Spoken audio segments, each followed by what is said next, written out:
Namo Bhagavate Vasudevaya.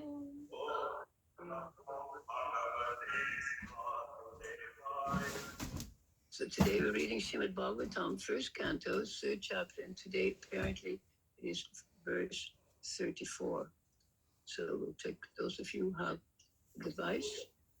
It's 34, they say, today. So if you have the copy. Yadesha Parata Devi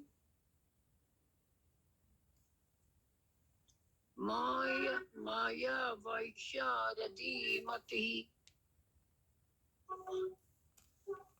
Sampana Eviti Vidur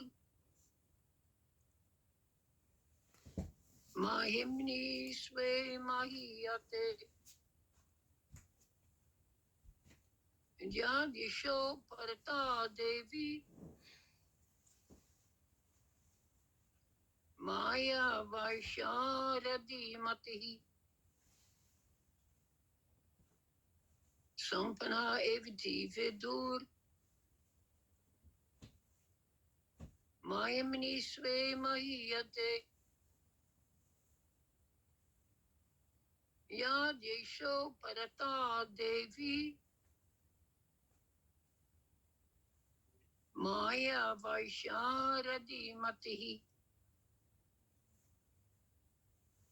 Sampana Evati Vidur Mayamini Sve Mahiyate. Go ahead.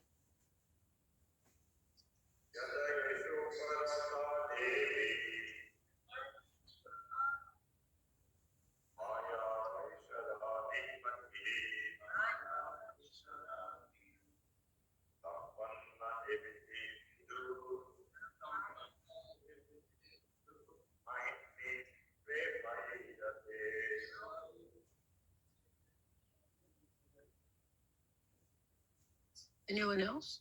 Go ahead.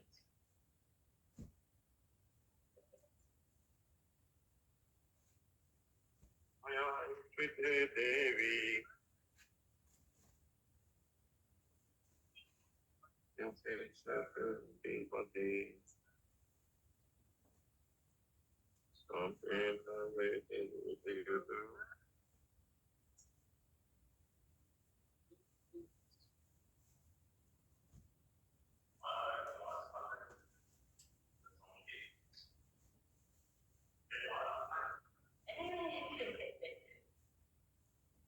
Does anybody online, please?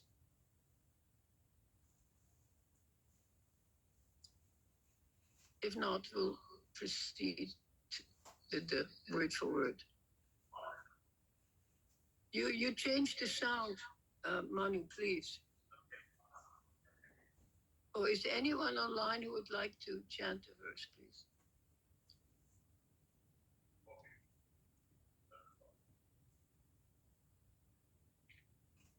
So we'll look at word for word. Yadi. Repeat. Yadi. If, however, Esha, they, Uparatan, subsided, Devi Maya, illusory energy, Vaishiradi, full of knowledge, Matihi, enlightenment, Sampanaha, enriched with, Eva, certainly, Iti, thus, Viduhu, being cognizant of, Mahimni, in the glories, Sve, of the self, Mayate, being situated in. Translation. If the illusory energy subsides and the living entity becomes fully enriched with knowledge by the grace of the Lord, then he becomes at once enlightened with self-realization and thus becomes situated in his own glory. Please repeat.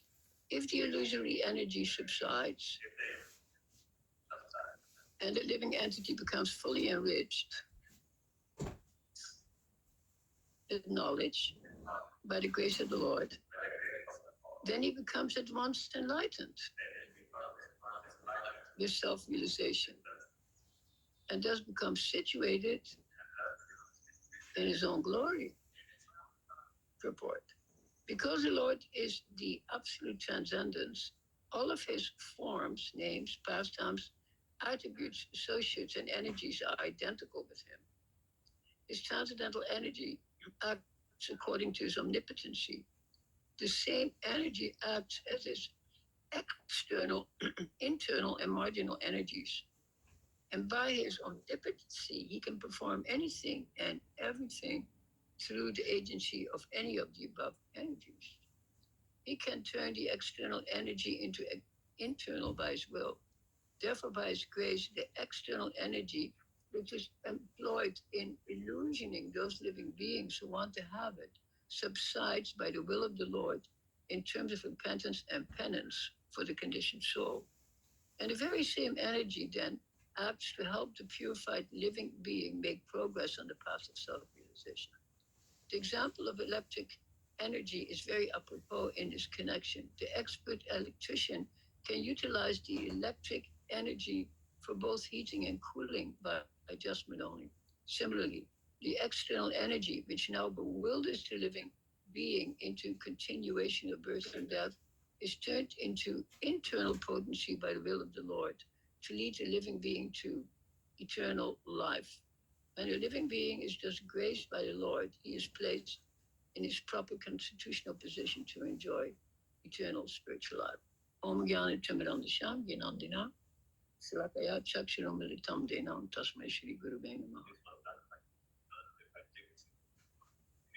Anyhow, this is what they told me. So no harm. We can also look at the next verse. This is good. Actually, I was, when I didn't know what verse it was today, I was meditating on Mahaprabhu. Mahaprabhu gave one lecture on one verse of Srimad Bhagavatam. Guess how many lectures he gave? Those are 62. He gave 62 lectures on a very famous verse on the Srimad Bhagavatam. What do you think of this? So whenever somebody thinks we cannot give 2 lectures on one, it is ludicrous. So we can talk to ad infinitum, because who can understand what is to be done in this verse? Who is doing this? Who is turning the light around and becoming self-realized?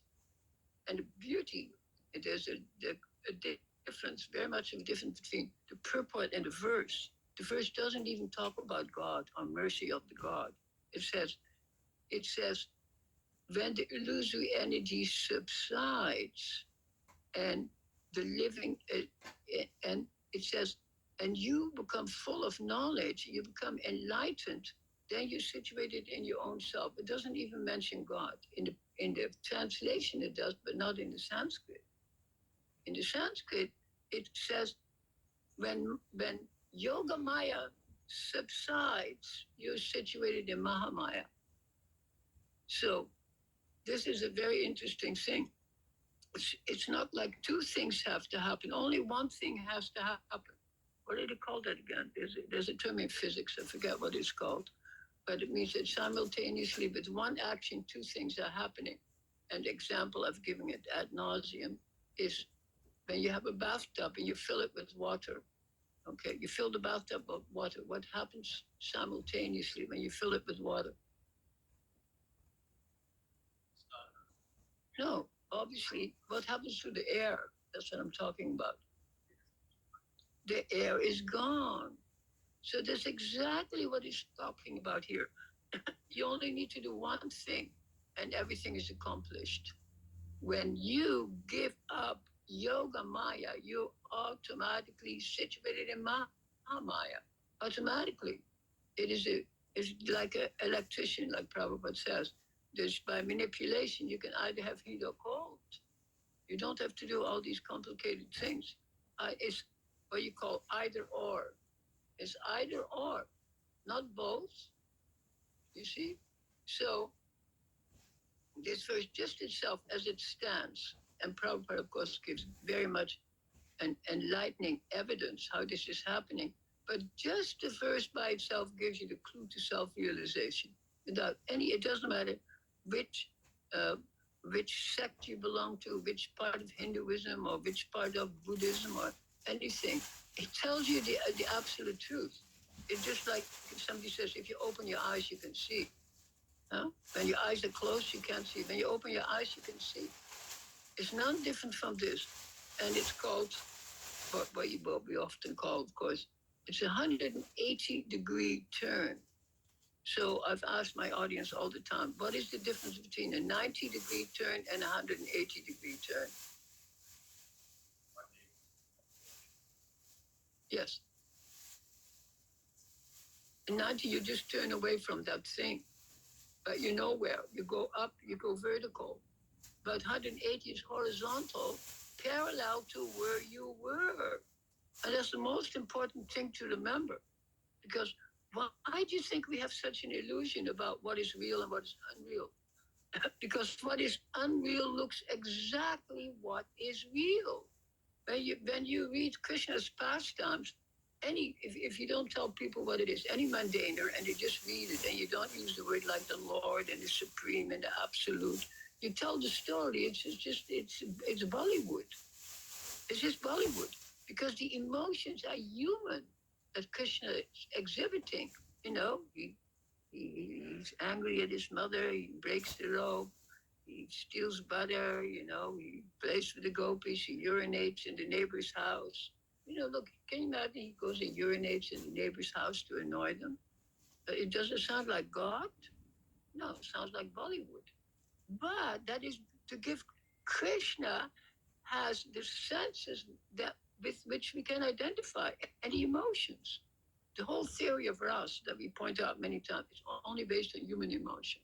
And these human emotions are identical to the emotions that God exhibits in let's say, the Puranas. And that's why also it has been said adamantly in the last couple of verses, and we talked about it a lot, that the Virat Rupa form of the Lord is imaginary, it's false.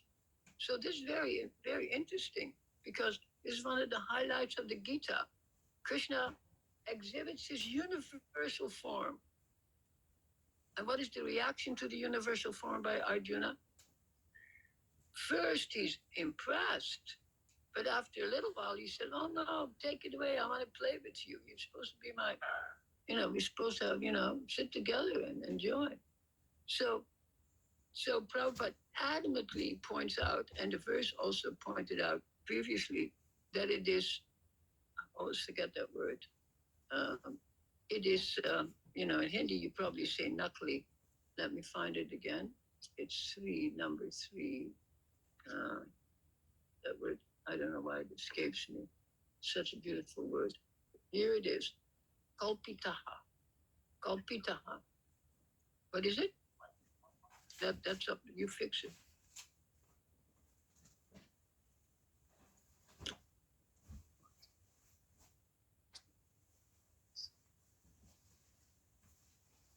Abhi? Okay, fair. Okay, but you have to turn down right now. I hope there's no echo. Can you turn down the echo a little bit? Thank you. So what is the last thing I was saying? You're going to the next word. Oh yeah, Kalpita. So it says that the universal form is artificial, it's nakli. So we've talked about it quite a bit. Then why would Krishna exhibit it? Why does he exhibit this incredible form? Of course, they say only Arjuna was privy to it, and maybe two or three others saw it on the battlefield of Kurukshetra. But it's very astonishing, but there's two or three verses there, and Prabhupada himself is very, very adamant in his purports to point out that is a phony form. It's not real. So why does Krishna exhibit it? Does anybody remember? Why does he show it? It says to attract non-believers to think that this must be God. If this person, who seems like he's just a servant, he's a servant of whom? Krishna during Battle of Kurukshetra. Whose servant is he? Arjuna. He's a driver. He's a keval driver. He takes care of horses at night. Krishna is in the horse stable. That's his position. So when he shows that universal form, then he says the non-believers will think, oh my God, this must be God. Only God can exhibit this, you see. So, but at the same time, it's pointed out that it's a trick. And those of you who listen to my talks, I give you the Sanskrit word for trick, upaya. It's simply a trick on Krishna's part to seduce you into understanding that he's actually God. But that's not really how he wants to be understood as a God with, it says, like, for instance, his teeth were filled with all the corpses on who are going to be killed in the very near future. Can you imagine looking at a God in between teeth as a million corpses of the people that are going to be killed in the future? It's very ghastly. So that it's pointed out that is not the actual form of God. He's just trying to bewilder what Prabhupada calls the neophytes, beginners. Huh? Just like you seeing something on the screen and it has some kind of advertising, but it seems to be supported by very famous politicians and movie stars, and you think, oh, this Coca-Cola, it must be a good drink. If the president loves it and all the movie stars love it, then I should not, I should maybe bow down to it and take a drink. So it's like that. It's advertising. So now we're coming to just a couple of verses, exactly 31 verses later. It tells you, then how will you understand that Krishna is God? So, and in the previous verses, different features of God were described. It says, like, I'll just read it to you because some of you haven't heard this, but it says, beyond the gross conception of form is another subtle conception of form, which is without formal shape and is unseen, unheard, and unmanifested. The living being has his form beyond the subtlety, otherwise he could not have repeated birth. So it's very, very interesting. So it's talking about form without form. So there's an antithesis. What is this meaning? I'm saying it's water without being wet. How does that make sense? Doesn't make sense.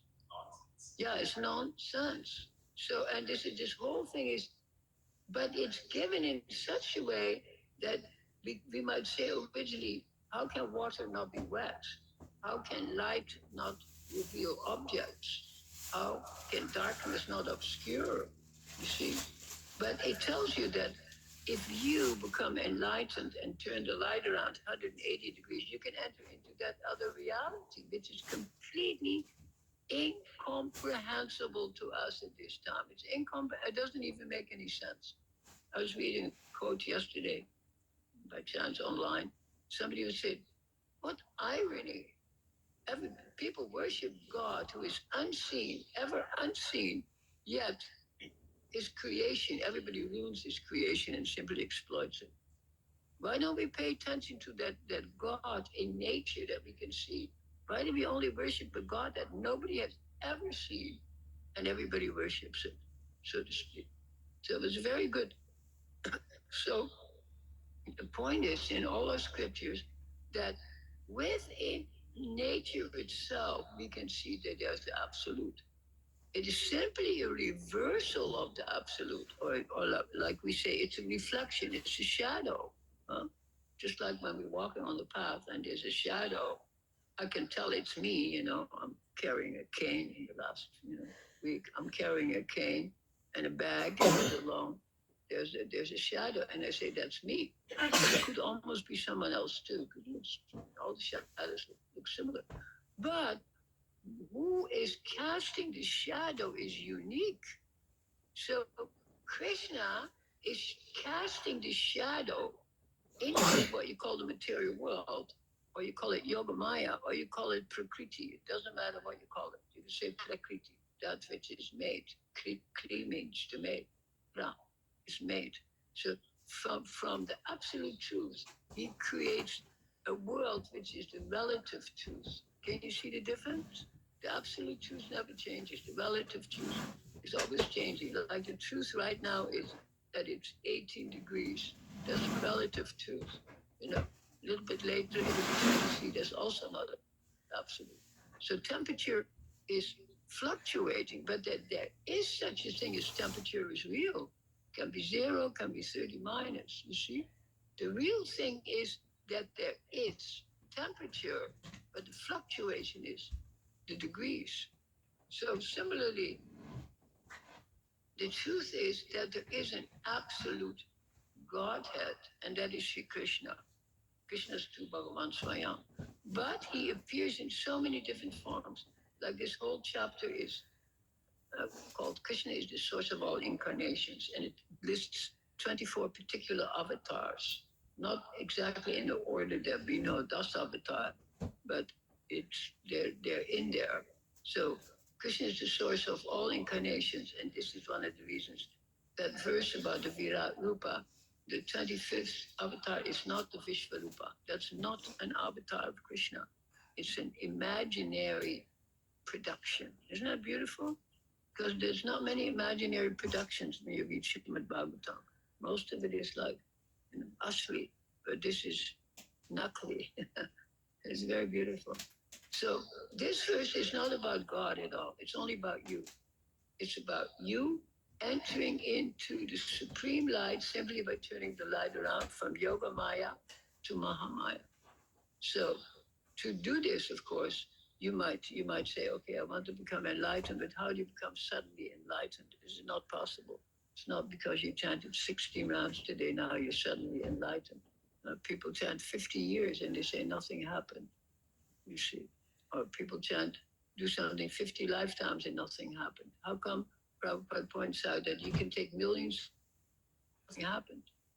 Because, why is that? Why don't we wake up? Anybody can say? What would you say? Why don't we wake up? You don't chant. I mean, you chant like a parrot, and that's it. You don't want to wake up. Prabhupada said this before. He says, actually, you don't want to wake up. Like the scriptures, every scripture in the world, doesn't matter, Muslim, Christian, Buddhist, every scripture is intent to wake you up.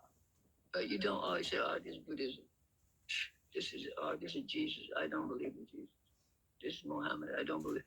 You see, but actually, you don't want to wake up because you can be awakened by any one of the sages can wake you up. Of course, we want to be awakened in our own line. So we have a relationship with Krishna and Goloka Vrindavan. We're not thinking of heaven. You see. So every page is trying to wake us up, but the page is not trying to wake us up. It's we have an opportunity to awaken. So this tells you in one or two sentences how to do it. Quit Mahamaya. It's called Devi. This reference is Devi or Durga. This is Durga. If you simply negate Durga, you can have Krishna. All you have to do is negate. You don't have to even invite Krishna. Like I said, when you empty the bath water, what happens? When you empty the bath water, what enters? You talked about it, the air. You don't have to put the air back into the bathtub. It comes automatically. When you take out the water, the air automatically comes. You didn't put it in. And when you put in the water, you don't push out the air. You don't do anything. You do only one thing. But that one thing, everything is accomplished. And that's only turning the light around. You turn the light 180 degrees and you're going exactly back from where you were going. And that Prabhupada calls, of course, back home, back to Godhead. Why do we call it back home? Why don't we call it some future event? Because we were always there. Or more apropos than saying we were always there. What is more apropos? Don't use past tense. We are always there. We're always in the spiritual world. We'll always self-realize, but we don't realize. So what is obscuring us is what you call, to use the Sanskrit word, kosha. Does anybody what kanshika or kosha means? It's like for what is it? COVID. Everybody's wearing this mask. So the mask is like a kosha, a kanchika. It obscures, prevents your breath from going out or taking other breath going in. So our whole system is covered with koshas. Our mind, our body, our intelligence, our desire, everything is covered. And we're going in the wrong direction that we should be going in. We're blind. Me anda hu. I am blind. So, and the spiritual master comes to open the eyes with the torchlight of knowledge. So this is very beautiful. So the koshas are very interesting. It starts, what is your major kosha, your major confusion as you're sitting here? It's called anamaya. What does ana mean in Hindi? Obviously means food. Ana, ana. So what obscures you is your food body. Look, you're sitting there. I see your food body. Okay, I see your food body. See all nothing but food body. So this is called anamaya. This is the first obstruction, is anamaya. You think you are this food body. Okay? The second obstruction is five levels. The second obstruction is your breath. You identify with the breath. That's what gives you life. If there's no breath, there's no life. Soon the breath stop. So this is the second, and this maya doesn't mean maya. It means maya, what is substance. So first is the substance of ana, food body.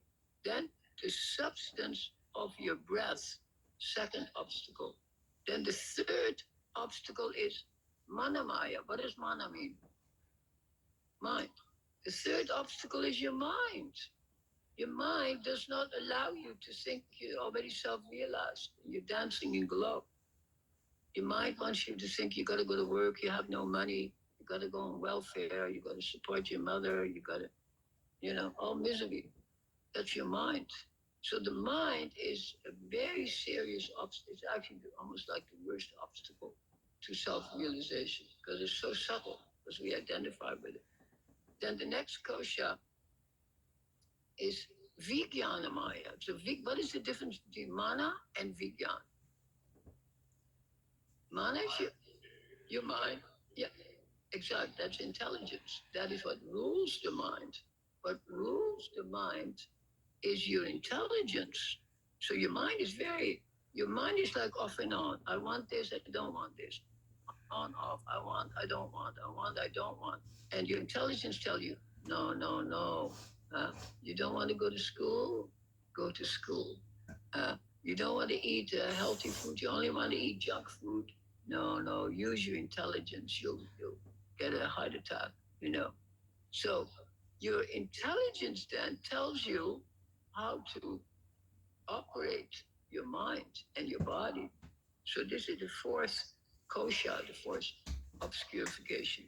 And then the last one is getting more subtle, of course, from body to breath to mind to intelligence. And then the last one is very beautiful, Anandamaya kosha. So what does Ananda mean? Bliss. So this is your bliss body. Now this bliss body is really real. It's real, but we identify with it in the wrong way. It's just like, who was telling me the other day they love eating ice cream? I was thinking, oh my God, how can anybody love eating ice cream? And yet they were telling me. So you love eating, that's your bliss. Your bliss is eating ice cream or watching movies or playing or having romantic affair with your partner. See, this is all bliss. So, but all of these have their counterpart, have their spiritual counterparts, because an Ananda is one of our. We're supposed to practice Anand. We say Anandamaya Abhyasa. It's a very famous. You can say koan. Anandamaya Abhyasa. That means practice your bliss. So when we practice our bliss, then that we find out the source of the bliss. And we definitely find out that the source of the bliss is not the ice cream. You see? Now, would I say the source of the bliss is my tongue? No. What would I say the source of my bliss is? No, it's not. These are all only intermediate steps. The source of my bliss is my awareness that I'm happy when I'm eating ice cream. It's consciousness. It's consciousness. So the whole point is to become aware of yourself in all these phases as a conscious personality. And you become fully conscious, then you're back to Godhead. You've defeated what we call here Devi or Durga. And the effect of Durga is gone. So we have to come to that level. So we can say, sounds very complicated. Like I know that some of you are sitting here, you don't necessarily give the right answers, or you might even not know the answers. But actually, the process is very, very simple. Prabhupada gave this very simple process. It's basically chanting. You can say Shravanam, hearing. And we have 9 processes. The last one is Atmani Vedanam, where you give yourself completely to the Godhead. But it begins with hearing. And if you apply, it says, even one of them, you can become self-realized. So it can become Shravanam, Kirtanam, Smaranam. It can be hearing, it can be repeating, it can be remembering, it can be doing service, it can be engaging, it can be becoming ecstatic, and it can be offering everything to God. Atmani Vedanam, you see. But all of these levels can be practiced, and all of them can lead to the ultimate goal. So Shravanam is sufficient, simply hearing, of course, and Kirtanam, repeating. Now, isn't that beautiful? Just like you can sit here and you can hear this. Let's say some new person comes, and we can give the clue, the insight to self-realization in just these few syllables in this verse. I'll read it again. Yadi Eshiparata Devi Maya Vaishiradi Matihi Sampana Eviti Vidur Mahinesve. Mahiyati. Vidur means that you're waking up, you're being cognizant of. So we have to realize, what is my real nature? My real nature is consciousness. Sat Chit Ananda. And Sat, of course, means being.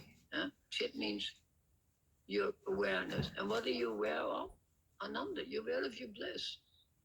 Just like people that, in the olden days, 60s, people took drugs, 60s, 70s. And it was considered the highest bliss. LSD was considered the highest, you see. So, but what was that phenomenon? It's not that we would recommend it, but it was taking these drugs was completely different experience from being depressed or being or having a coffee or doing whatever you like, watching a movie. It was a completely experience into another realm. You see, so that's why it was so popular, and that's why drugs are still the rigueur for many different types of people. So because what does it do? I tell you this, the person who did many experiments, he wrote a book called The Doors of Perception. And that is the whole point. When you take drugs, the doors of perception are opened, and you can understand there's another world. And I'm sure all of you have taken some kind of intoxicant, and you think, wow, if everybody's taking a drink or whatever. So you feel good, you say, wow, till you fall over. So the whole point is, it awakens you to another reality. You become aware of it. Of course, that's not the way to go, because it's very, look, go to Hastings Street and find out if becoming a drug addict is desirable. The sidewalk is strewn with all these nasty bodies, people just lying there under a piece of plastic, It's terrible. These are drug addicts. So we don't advertise drugs, but we're saying it can lead to a higher reality. But the best way to lead to a higher reality is by meditation. And that's obvious. That is the methodology to enter into the spiritual world and find out who you really are. You know, where you're situated. Mahimni Sway Mahiyate. Sway means yourself, Swa. Mahimni means that you can say that it's a kind of a Christian expression that Prabhupada used, in glory. You're situated, glory, glory, hallelujah. How does the next line go? Glory, glory, hallelujah. Nobody knows it? Okay. Glory, glory, hallelujah. The saints come marching in. So the saints are coming, they're singing, and they're enlightening us. So just by hearing the saints singing, I can enter into the meditative mood of the Turiya, the fourth dimension. We talked about it ad nauseum. First dimension is of consciousness, like all of you right now. When you're awake, you're awake. That's the highest illusion. The second is when you're dreaming. Second type of consciousness. You're dreaming. What is the advantage of dreaming? Yeah. Yeah. No, not deep sleep, dreaming. The beauty is you're lying on your bed, your body, but you can go anywhere in the world and you dream. It's perfect. Your body's not involved. Trying to understand that is very excellent. Everybody loves to dream. Your body's lying on the bed, but you can go wherever you want. Spiritual emotion, pure. Exactly. But that's not happening yet. But in a dream. So that's second state of consciousness. Third state of consciousness is deep sleep. Generally, it's understood as being in Brahma. It's generally understood. And then the fourth state of consciousness for which we are aiming is having transcended consciousness called the Turiya, and you're entering into pastimes with Sri Krishna, or you go to Vaikuntha. Any one of these are available. Like many of the sages in Srimad Bhagavatam, they don't go to Golok Vrindavan. Even Arjuna doesn't go.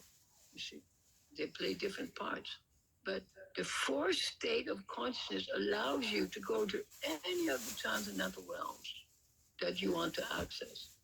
And this is described here. Give up illusory Maya and enter into real Maya. Mahamaya is the real Maya. Yoga Maya, yoga means to connect. What are we connecting? We're connecting. Yeah, no, but in Yoga Maya, you're connecting with illusion. In Mahamaya, you connect with the real truth. Well, it's the opposite. Yeah, it depends how you use the word. But okay, in Yoga Maya, you can say you're identifying with what you should identify with. So the point is, the illusion is your current senses. Does it make sense? Your senses. You identify with the tongue. You know, somebody puts a piece of, what do you call it? Burfi, not burfi, something that smells good. A piece of, what do you call it? What do you call it on Saturday night with cheese on top? Pizza. Somebody, and you're smelling it, and then immediately water comes into your mouth. This is not by choice. Grilled cheese, then you're smelling it, say, and then immediately you're hungry. I think about it, the water runs in my mouth. So these are the ordinary senses that are agitated by, you can say that agitated by these illusions. But these illusions are also real. They have no actual substance ultimately, but it's not like there is no pizza. There is pizza. Everything in the material world has substance. This is Krishna's creation as Prakriti, but they don't have any ultimate meaning, but to speak of ultimate happiness. So here then, it suggests how we can overcome this Maya and actually re-enter into the spiritual world. And there's a whole concept that Prabhupada spent about 10, 11 years in the West, more or less in the West, and gave us this knowledge. And he himself was the primary example how he was not affected by the material energy. I think one time they did an operation on him, and I think they didn't even give him any whatever you call it, And the doctor couldn't believe that he could tolerate the pain of that operation. But Prabhupada would move his mind into a higher dimension. And he worked till he was virtually leaving his body. He was still dictating. My son at that time, Kaliya Krishna, was in India, and he saw Prabhupada every day, 1977.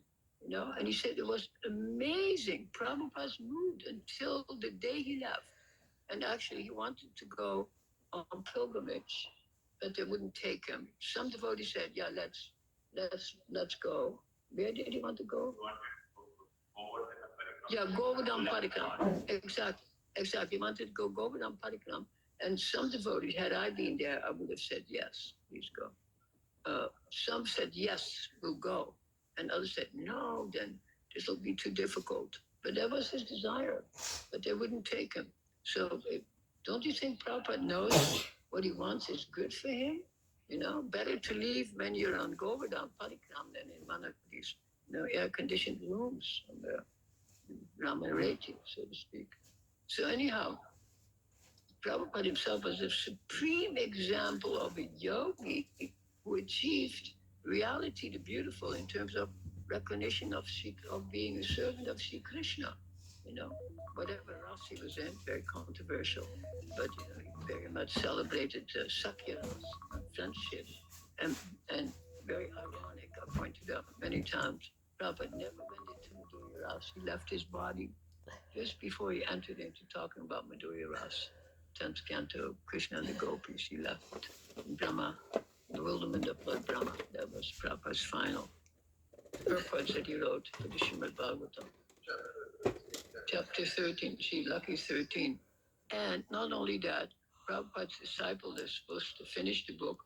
They were so humble that actually, that person who was supposed to do something was not a Sanskritist at the time, so he studied it, Hridayananda. And I knew him personally. We were both in Berkeley for a long time. He was at the university. I was living there. He waited 10 years before he started writing purports to Prabhupada's 10th canto, where Prabhupada left out, and the affairs with the gopis began, Gopi Lila. Isn't that beautiful? They didn't rush into it. They finished it. They finished 11th canto, 12th canto, and then they thought, now what to do? So they went back to 10th canto and picked up Prabhupada's thread. So this is, what time is it? Okay, that's good. Yeah. So this is all very beautiful. And really, those of you who have time later, look again at that verse. All you have to do is allow the illusory energy to subside and enter, then the real energy will enter. That's what I'm saying. You have nothing to do, only subside the illusory energy. You have nothing to bring in because it's always there. So this is the most beautiful thing. I forget what that term is called in physics. I'll think of it in a few minutes. So please meditate on this, Om Tat Sat. Maybe I'll be enlightened by that, not puzzled. Any questions or remarks, please?